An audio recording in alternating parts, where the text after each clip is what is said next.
Hello दोस्तों, आज मैं आप लोगों से बात करना चाहता हूं वर्तमान में चल रहे एक बहुत महत्वपूर्ण घटनाक्रम के बारे में। ये घटनाक्रम है कि नाटो, जो कि दुनिया का सबसे ताकतवर सैन्य संगठन है, और वो सैन्य संगठन जिसको अमेरिका ने बनाया था।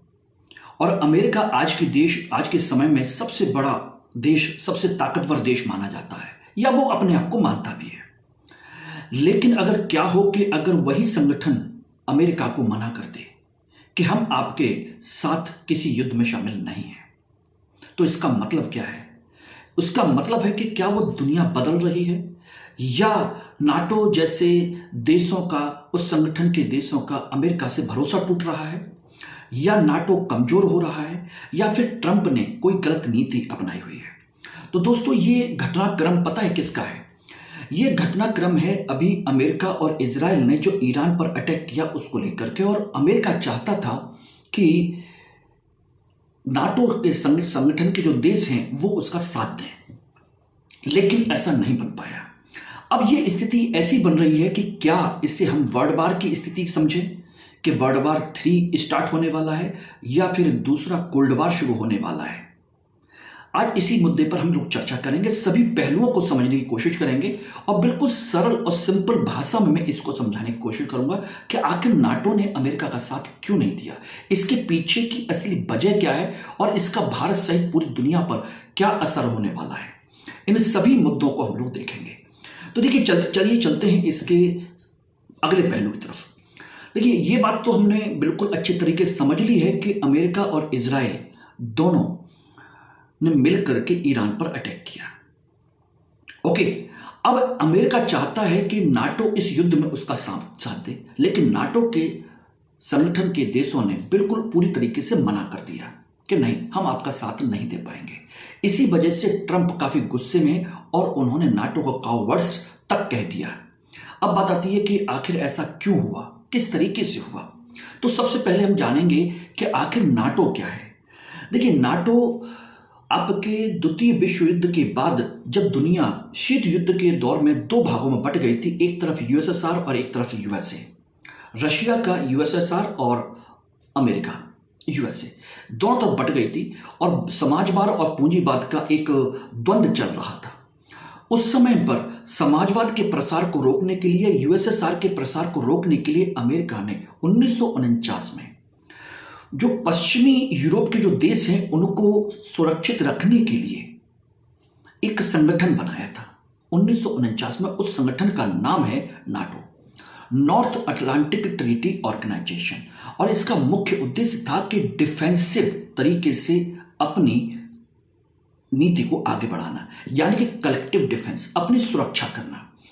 उनमें से एक नियम था, और वो नियम ये था कि यदि किसी एक देश पर, नाटो संगठन के किसी एक देश पर अगर हमला होता है तो सभी देश मिलकर उसकी रक्षा करेंगे। लेकिन बात आती है कि जब ऐसी बात थी तो फिर नाटो ने इस समय क्यों मना कर दिया? उसके पीछे देखिए एक बहुत बड़ा कारण है, वो है नाटो के संगठन का आर्टिकल नंबर 5। और आर्टिकल नंबर 5 ये कहता है कि अगर उनके संगठन के किसी भी देश पर कोई भी हमला होता है तो सब लोग मिल करके आक्रमण करेंगे, लेकिन कंडीशन यह है कि नाटो के किसी सदस्य देश पर हमला हुआ होना चाहिए। लेकिन यहां तो अमेरिका और इजराइल ने खुद ईरान पर आक्रमण किया, तो इसका मतलब हो गया कि यह डिफेंसिव नहीं था बल्कि ऑफेंसिव एक्शन है। इसलिए नाटो पर इस बात का कोई दबाव नहीं था कि वो इसमें शामिल हो या ना हो, और उन्होंने मना कर दिया। और क्यों मना कर दिया, उसके पीछे दूसरा कारण और भी है। यूरोप के देश अब युद्ध नहीं चाहते हैं, क्योंकि 2 विश्व युद्ध झेल चुके हैं। इसके अलावा इराक और अफगानिस्तान में युद्ध झेल चुके हैं, उनके अनुभव उनके सामने हैं, और उनको इस बात का नुकसान बहुत हुआ, फायदा कम हुआ। इसलिए वो डिप्लोमेटिक तरीके से किसी भी मुद्दे का समाधान चाहते हैं, बातचीत का रास्ता चाहते हैं, क्योंकि वहां के देश की जनता अब युद्ध के पक्ष में नहीं है, और वहां की सरकारें भी अपनी जनता के खिलाफ जाना नहीं चाहती। तीसरा एक कारण और भी है, वो है तेल का संकट। ईरान जिस इलाके में है वहां से दुनिया का तेल की सबसे बड़ी सप्लाई होती है, हॉर्मुज बंदरगाह से, हॉर्मुज जो स्ट्रेट है वहां से होते हुए। अगर युद्ध और ज्यादा बढ़ता है तो दुनिया में तेल की कीमतें अभी तो $100 के पार आई हैं, वो इससे ज्यादा और ज्यादा बढ़ सकती हैं, और ज्यादा बढ़ सकती हैं।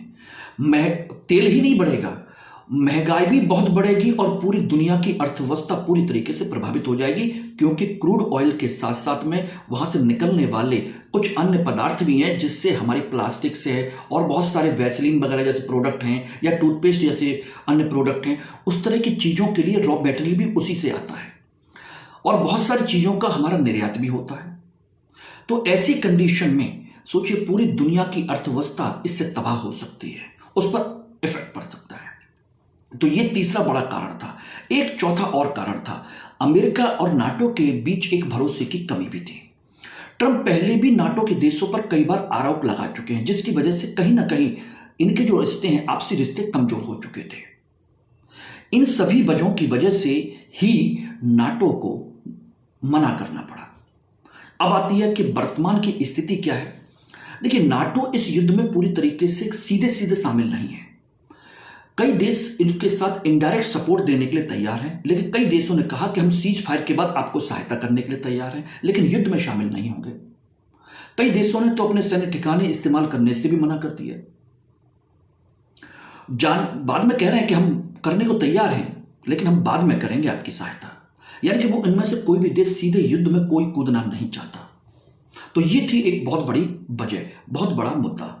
अब बात आती है इसके आगे कि इसका इफेक्ट क्या पड़ रहा है। देखिए, इसका इफेक्ट, पहली बात तो यह है कि नाटो की एकता पर सबसे बड़ा प्रश्न चिन्ह खड़ा हो गया है। अमेरिका और यूरोप के बीच की जो दूरी है वो लगातार बढ़ रही है। दुनिया अब मल्टीपोलर वर्ल्ड की तरफ बन रही है, जहां अमेरिका की ही नहीं बल्कि चीन, रूस जैसे देश भी मजबूती से उभर रहे हैं, भारत जैसे देश भी हैं। यानी कि अगर यह संघर्ष बढ़ता है तो तेल की कीमतें बहुत बढ़ेंगी, महंगाई बढ़ेगी, आर्थिक संकट बढ़ेगा, ये सारी चीजें होंगी। अब बात आती है कि इसके भारत के लिए क्या मायने हैं। दोस्तों, भारत के लिए बहुत मायने रखता है। भारत अपनी ऊर्जा का 60 से 70% हिस्सा है वो आयात करता है, 60 से 70%। यानी कि तेल महंगा हुआ किसी भी कंडीशन में तो इसका पूरी की पूरी देश की अर्थव्यवस्था पर असर पड़ेगा, उसकी महंगाई पर, अन्य चीजों पर। और भारत की 140 करोड़ जनता, बहुत बड़ी जनसंख्या जो है, बहुत अमीर नहीं है, बहुत गरीब है। गल्फ में लाखों लोग भी काम करते हैं भारत के, उनकी सुरक्षा का भी एक बड़ा मुद्दा खड़ा हो जाएगा। और भारत के कई सारे प्रोजेक्ट हैं वो ईरान के साथ हैं, जैसे चाबार प्रोजेक्ट, वो भी मुद्दा इसमें शामिल है। इसलिए भारत को इस मुद्दे पर बहुत ही संतुलित दृष्टिकोण बना करके चलना होगा। एक तरफ अमेरिका का रिश्ता है, दूसरी तरफ ईरान के साथ संबंध, इसलिए उसे एक स्मार्ट डिप्लोमेसी खेलनी पड़ेगी। ये ध्यान रखिएगा। बहुत ही खतरनाक मोड़ पर भारत इस समय मौजूद है, जहां पर कुछ भी एक गलत डिसीजन पूरी भारत की अर्थव्यवस्था, भारत के पूरे 140 करोड़ लोगों की जनसंख्या पर प्रभाव डाल सकती है। ये ध्यान रखिएगा। और इसीलिए सीधी सी बात है कि नाटो ने अमेरिका का साथ इसलिए नहीं दिया कि वह युद्ध उनका नहीं था, और इसका असर पूरी दुनिया पर पड़ रहा है। और यह घटना दिखाती है कि हर देश अपने राष्ट्रीय हित को ऊपर रखे हुए है, तो भारत अपने हितों को ऊपर क्यों नहीं रखेगा। अब आपके लिए एक सवाल है, क्या आपको लगता है कि नाटो भविष्य में कमजोर हो रहा है? क्या आपको लगता है कि इससे नाटो और ज्यादा मजबूत होकर के उभरेगा, या इससे लग रहा है कि अमेरिका अब नाटो के बीच में दरार खड़ी हो गई है और एक नया शीत युद्ध या वर्ल्ड वार खिंच सकता है? अगर ये युद्ध बढ़ा तो नाटो के देश किस तरफ जाएंगे? रूस और चाइना किस तरफ साथ देगा? अगर ट्रंप नहीं मानते हैं और युद्ध लंबा खिंच जाता है और एग्रेसिव पॉलिसी अपना लेते हैं और नाटो के किसी संगठन पर अपना प्रभाव डालने की कोशिश करते हैं, तो क्या शीत युद्ध या वर्ल्ड वार की भूमिका नहीं बनेगी? ये बात आप लोग अपने इस वीडियो के कमेंट सेक्शन में जरूर डालिएगा, जरूर बताइएगा। Thank you.